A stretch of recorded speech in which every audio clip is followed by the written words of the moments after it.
Thank you very much, Riv, and wow, what a game. I'll tell you what, all the other casters, we were all sat here, it was like, get Doublelift, get Doublelift, get Doublelift.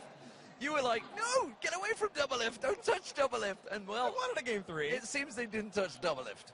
They really didn't, and I gotta say, that game was ludicrously hectic.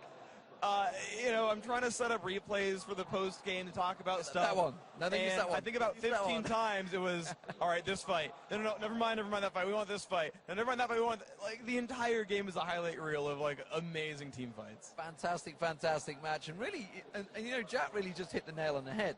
It's like there was this back and forth action, but there was 35 minutes before that, before the craziness really began, and honestly, probably 20, 28 minutes, I think it was still 4-2, so it was a real slow starter, but boy, did it boil up to an epic.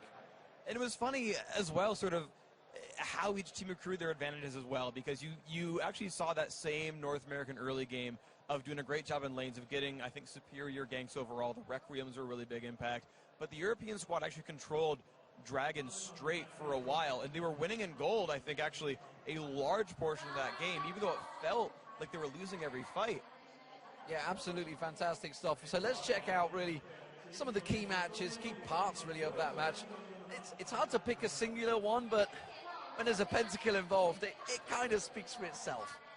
All right, so let's actually take a replay of that big pentakill. Of course, the European squad is starting up on Baron, and because the North American team has the luxury of coming in and starting the fight sort of on their terms. I mean, they're under some time pressure, but because they get to start the fight, they get the positioning advantage. They get to fight with the walls in their favor. So let's run the clip, let's start it out, and watch how the North American team chooses this. So Baron's getting taken down, that takes a little bit of time, but watch the positioning when the fight finally begins. The European squad realizes, okay, Wallopane is here, Baron's too healthy, we have to disengage. St. Vicious and Dyrus are completely in the front.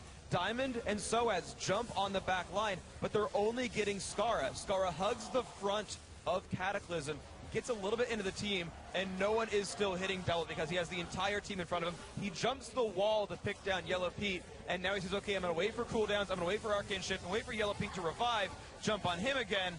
Alex can only do so much because he was not nearly as well protected as really Doublelift was, and he has to do nearly as much while dead as Skara does. And so you had kind of a positioning win there of the front line being in there for North America. Amazing stuff, honestly. I mean, if you could put your finger on it, really, anything that Europe could have done to change the outcome there, what really would it have been? Because it seemed that the good old Protect, the Doublelift, seems to work well. And actually, to be honest, he didn't need protection there. He was that mobile himself. He was getting around and attacking him from every action.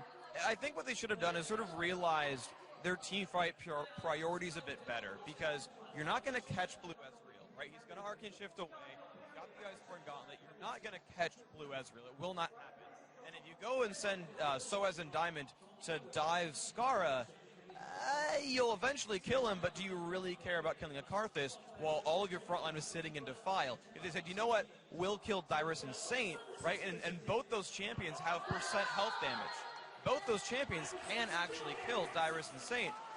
Then they say, okay, we'll just break down the front line and push forward and do it more as a 5-man team instead of dive buddies and, well, good luck against Renekton.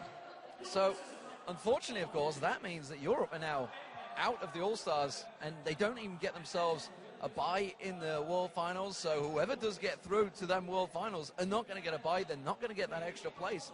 That's a big, big thing for Europe.